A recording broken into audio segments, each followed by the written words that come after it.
Hello students, apex की literature की online classes में आपका स्वागत है। आज का हमारा टॉपिक है लिटरेरी टर्म्स।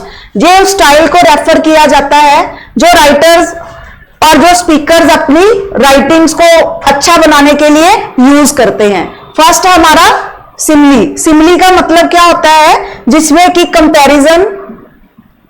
कंपैरिजन किया जाता है, किसमें? मेड बिटवीन टू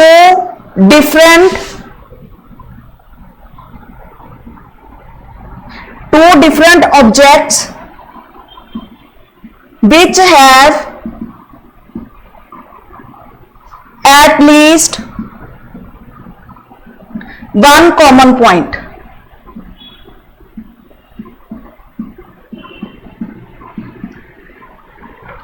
देखिए, सिमिली का मीनिंग होता है comparison is made between two different objects. मतलब दो अलग अलग ऑब्जेक्ट्स में उसमें डिफरेंट किया जाता है जिसमें उनका एक कॉमन पॉइंट होता है। इसको कंपेयर करने के लिए हम लाइक, एज और सो का यूज करते हैं। देखिए, अब एक एग्जांपल से समझते हैं कैसे। हर face is like a line. अब देखिए, comparison is made between two different object. एक फेस हो गया, एक लाइन हो गया, और which are at least one common point. इनमें एक कॉमन पॉइंट होता है। क्या कॉमन पॉइंट है हमारा? फेस। तो इसमें हम हर face is look like a line, like he is as good as I. अब इसमें कॉमन पॉइंट गुड है, कंपैरिजन दो थिंग्स के बीच में है, ही और आई में। और इसमें मैंने किसका यूज किया है? एज का, जिसमें दो चीजों के बीच में कंपेयर करें और डिफरेंट जो हमारा कंपैरिजन हो वो एक चीज के साथ हो, तो उसके लिए हम यूज करते हैं सिमिली। और इसमें लाइक, एज और सो का हम यूज करते हैं। क्लियर? सिमिली क्या है? कंपैरिजन किया जाता है दो अलग ऑब्जेक्ट्स में और जिनका वन कॉमन पॉइंट होता है कि वो मेरे जितना ही उतना ही अच्छा है जितना कि मैं। अब देखिए, अच्छा को मैंने दो चीजों में कंपेयर किया है। उसका फेस किसके जैसा है? लाइन के जैसा। तो दो फेस एक चीज हो गई और हर और लाइन दो थिंग्स हो गई। तो कंपैरिजन एक चीज को लेकर दो वस्तुओं में, दो पर्सन्स में जब हम करते हैं तो उसको हम क्या बोलते हैं? सिमिली बोलते हैं। नेक्स्ट हमारी टर्म देखिए आगे। क्लियर है? Simile comparison is made between two different objects which have at least one common point. Common point इसमें फेस हो गया, इसमें गुड हो गया। नेक्स्ट देखिए, मेटाफर। नेक्स्ट है हमारा मेटाफर। मेटाफर में क्या होता है?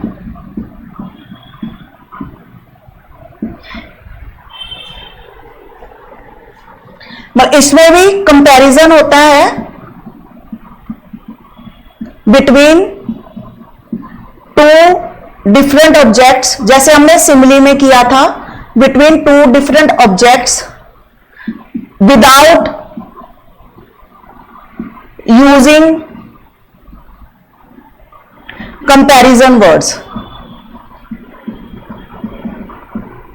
इसमें हम कंपैरिजन वर्ड्स का यूज नहीं करते। किनका? सो का, लाइक का और एज का। जैसे देखो, लाइफ इज ड्रीम, मैंने सीधा लिखा लाइफ इज ड्रीम। ना इसमें लाइक है, ना एज है, ना सो है। Like he is the star of the family. अगर मैं यहां पे देखिए, ही इज, वह फैमिली का स्टार है, तो अगर मैं इसमें लिख देती he is like the star of the family, तो हम कह देते वो सिमिली है। जिसमें सो और लाइक का यूज ना हो वो मेटाफर है। यही मेन डिफरेंस है सिमली और मेटाफर में लाइक और एज का यूज हो वो सिमली है, जिसमें लाइक और एज का यूज ना हो वो मेटाफर है। इसमें भी टू डिफरेंट ऑब्जेक्ट में कंपेयर किया जाता है, लेकिन इन वर्ड्स का यूज नहीं होता। यही मेन डिफरेंस है सिमली और मेटाफर में।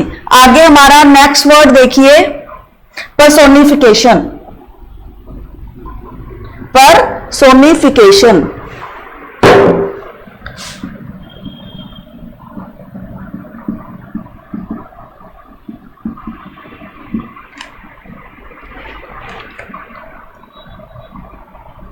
पर्सोनिफिकेशन में क्या होता है, lifeless,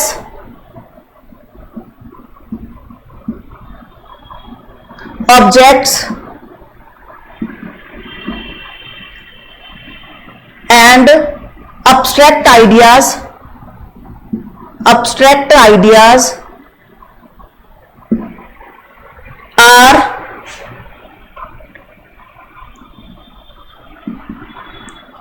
thought as living beings।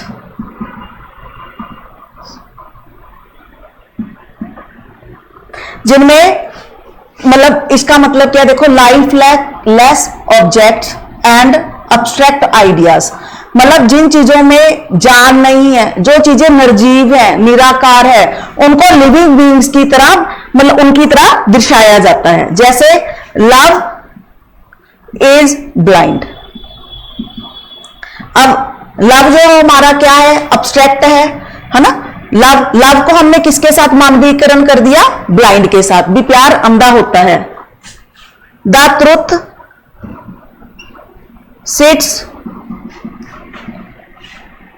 Upon the lips of dying man.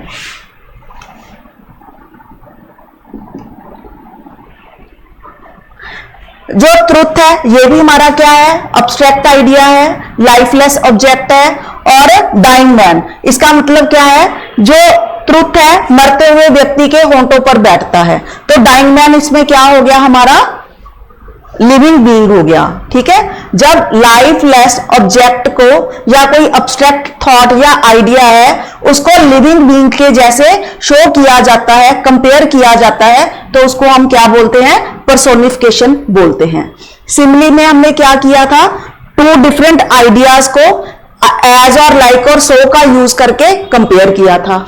Metaphor में हमने एज और लाइक का यूज नहीं किया था। पर्सोनिफिकेशन में हमने लिविंग थिंग को नॉन लिविंग थिंग को किसके साथ कंपेयर कर दिया, लिविंग थिंग के साथ। क्लियर। इससे रिलेटेड आपसे वो क्वेश्चन पूछ सकते हैं, आपको रिकॉग्नाइज करना होगा कि what is simile, metaphor and personification. Next word है हमारा अपोस्ट्रोफी।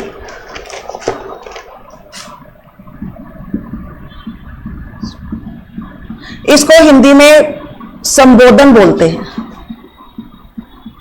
लाइक इसका मतलब क्या होता है, direct address to the dead, to the absent, dead and to the absent idea.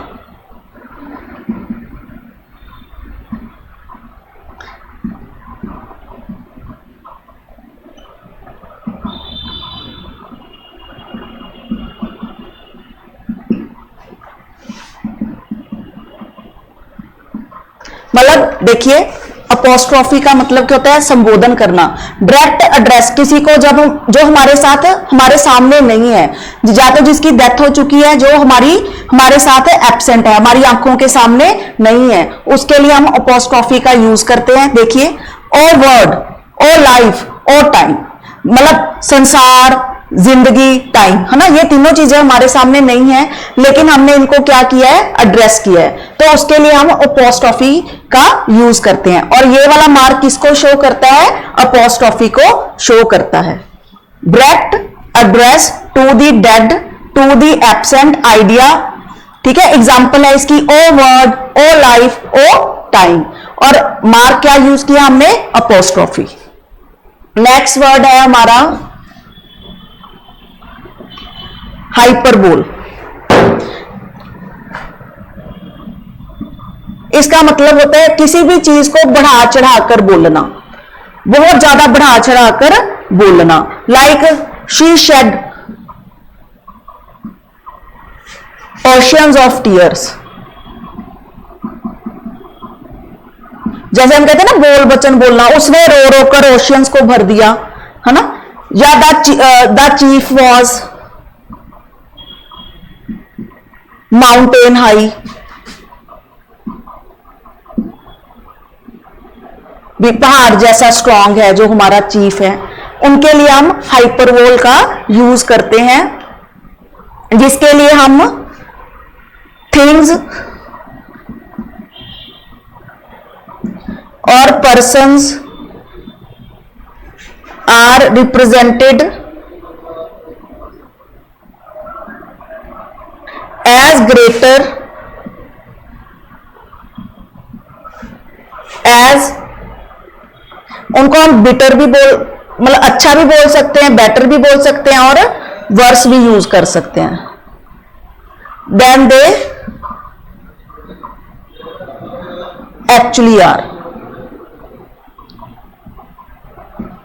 ठीक है, जो हमारा क्या है, थिंग्स हैं, जो पर्सन्स हैं, जो रिप्रेजेंट किया जाता है उनको, और बहुत ज्यादा बढ़ा चढ़ाकर, उनके लिए हम वर्ड्स भी यूज, अच्छे वर्ड भी यूज कर सकते हैं, वर्ड्स भी यूज कर सकते हैं, बुरे भी कर सकते हैं, जैसे वो होते हैं। The chief was mountain high, है ना। She shed oceans of tear, उसने रो रो के समुद्र भर दिया है, समुद्र को खाली कर दिया, बोलते हैं ना हम, तो वो क्या हो गए, हाइपरबोल हो गए। नेक्स्ट वर्ड है हमारा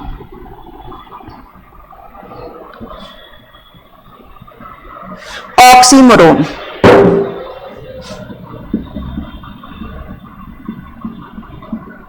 ऑक्सीमोरोन का मतलब होता है ऑपोजिट आइडियाज जो होते हैं हमारे, opposite ideas, opposite ideas are put together.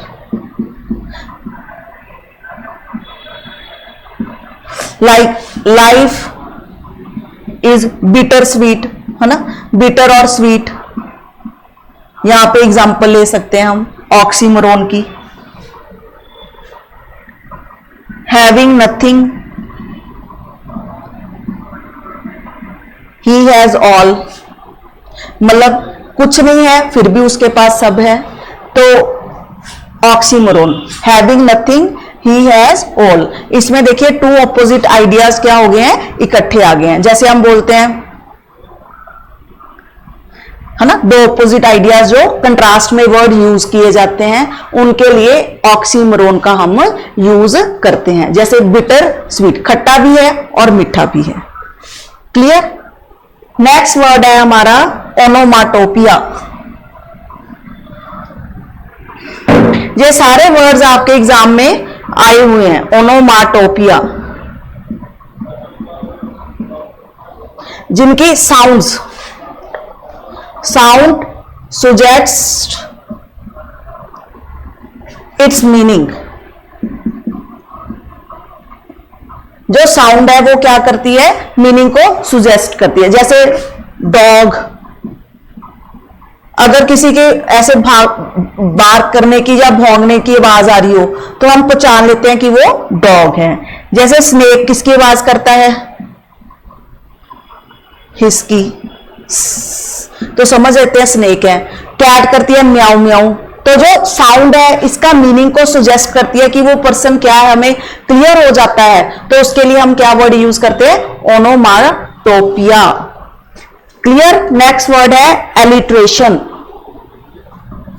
Alliteration का मतलब होता है repetition of same consonant sounds, alliteration,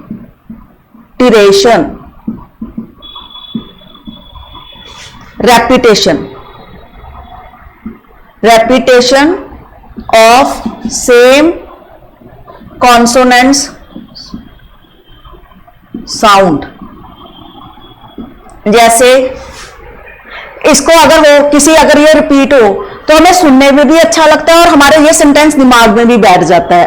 alliteration, like कच्चा पापड़ पक्का पापड़, है ना, ऐसे कच्चा पक्का, तो वो क्या हो गया, एलिट्रेशंस हो गया। जैसे सी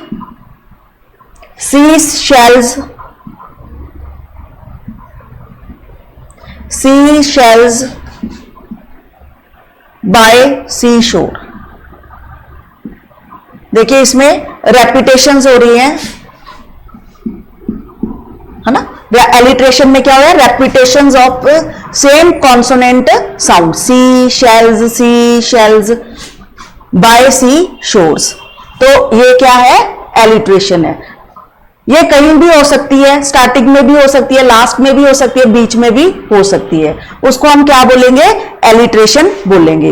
अब तक हमने कौन कौन से वर्ड्स कर लिए हैं, सिमिली, मेटाफर, पर्सोनिफिकेशन, हाँ जी, और ऑक्सीमोरोन, ओनोमाटोपिया, एलिट्रेशन, हाइपरबोल, क्लियर, ये सब अपोस्ट्रोफी, ये सारे वर्ड्स हम कर चुके हैं। अब आगे देखते हैं, नेक्स्ट वर्ड है हमारा एलिट्रेशन का मीनिंग क्या होता है। हाँ जी, एलिट्रेशन का मीनिंग क्या होता है, रेपिटेशन ऑफ सेम मीनिंग। अब देखिए नेक्स्ट वर्ड है हमारा अनाक्रोनिज्म,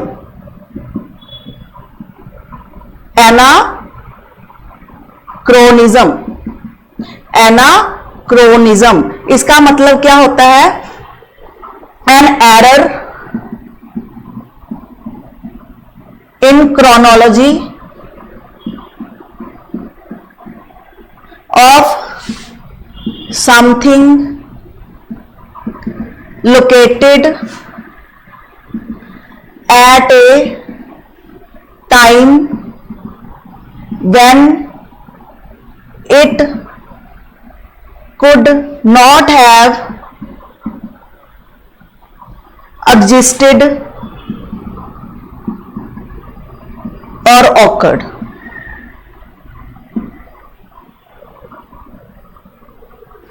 देखिए, an error in chronology or of something located, chronology means time related, at a time when it could not have existed or occurred, मतलब इसको आप उस टाइम का जिक्र किया, उस टाइम की उस चीज का जिक्र किया जो उस टाइम पर प्रेजेंट नहीं थी, एनाक्रोनिज्म।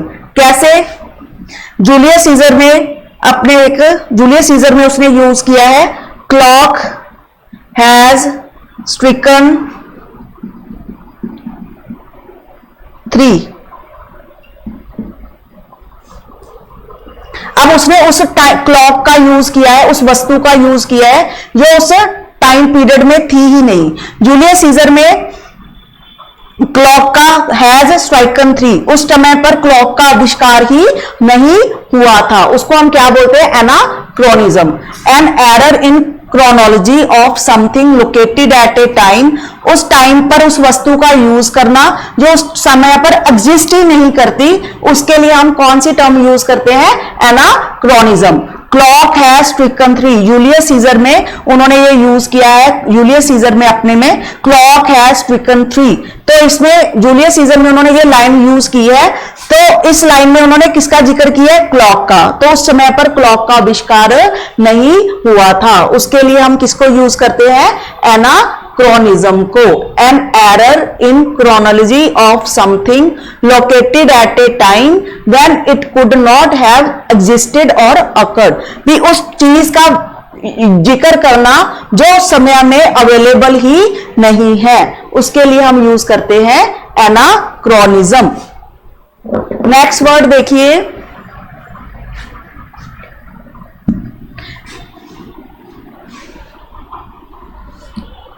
एनाकोलिथॉन।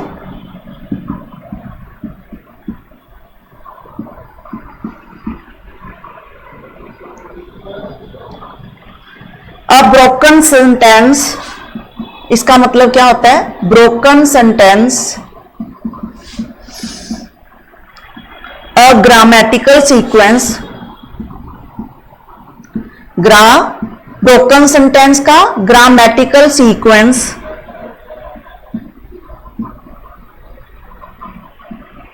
और एन अब्रप्ट चेंज, जिसके कारण उसमें काफी चेंज आता है, abrupt change with a sentence.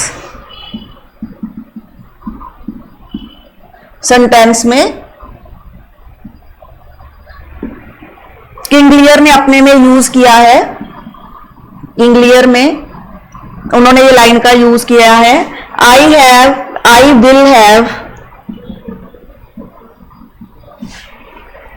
Such revenges on you both that all the word shall, I will do such thing।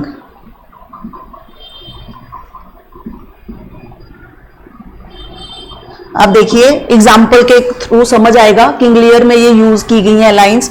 Broken sentence या कोई ग्रामेटिकल सीक्वेंस है जिससे कि उसमें सेंटेंस में काफी चेंज होता है। हमारा लिखने का स्ट्रक्चर क्या है, पहले सब्जेक्ट आता है, फिर वर्ब आता है, फिर ऑब्जेक्ट आता है। मतलब शेल क्या है, यहाँ पर हेल्पिंग वर्ब है। हेल्पिंग वर्ब के बाद यहाँ पे कुछ लिखना चाहिए था उन्हें, किंग लियर में उन्होंने यूज नहीं किया, ब्रोकन सेंटेंस कर दिया। उसके बाद यहाँ पे ऑब्जेक्ट का यूज ना करके उन्होंने आगे नेक्स्ट सेंटेंस शुरू कर दिया, I will do such thing. ठीक है, I will have such revenges on you both that all the word shall, मतलब मैं भी तुमसे लूंगा जो सारे संसार में जैसे लेते हैं, पर आई विल डू सच थिंग। अब उन्होंने यहां पे ब्रोकन सेंटेंस कर दिया, ऑब्जेक्ट का लिखना यहां पर मस्ट था जो उन्होंने नहीं लिखा, तो वो हमारी कौन सी टर्म है, एनाक्लूथॉन। क्लियर, एनाक्लूथॉन। नेक्स्ट देखिए,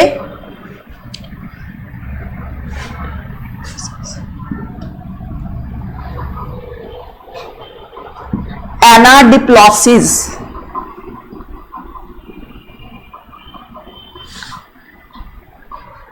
एनाडिप्लॉसिस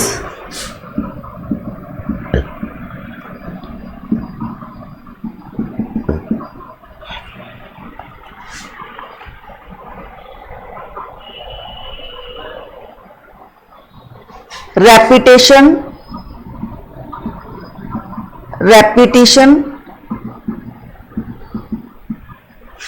of the final words of a sentence।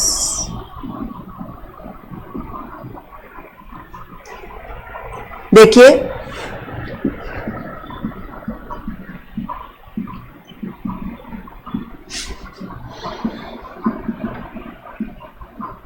Example के थ्रू देखिए समझते हैं। When I give my self, I will arise,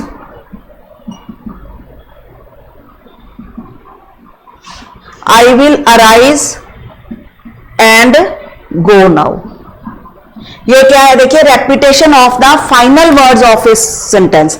देखिए ये रेपिटेशन, इसमें एनाडिप्लॉसिस में कौन से वर्ड्स होंगे, जो सेंटेंस के लास्ट में शुरू हुआ है, मतलब सेकंड लास्ट भी हो सकता है, लास्ट वाला भी हो सकता है, उसकी क्या की हुई है, रेपिटेशन की हुई है। जैसे when I give my self, I give वाला भी हो सकता है और सेकंड लास्ट भी हो सकता है। इन्होंने सेंटेंस की क्या कर दी, यहां पे स्टार्टिंग कर दी, फिर यहां पर फिर आ गया I will arise and go now. तो repetition of the final words of a sentence, जो लास्ट में होंगे और सेकंड लास्ट होंगे, जब उनकी रेपिटेशन की जाती है तो उसके लिए हम एनाडिप्लॉसिस का यूज करते हैं। क्लियर। अब नेक्स्ट टर्म देखिए,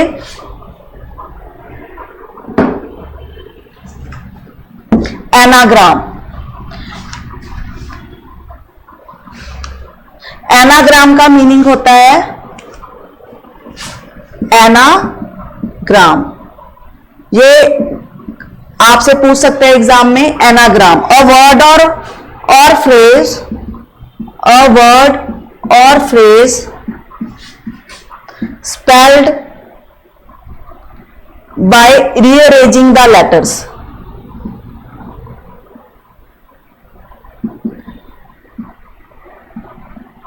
Word or phrase spelled by rearranging the letters, like God.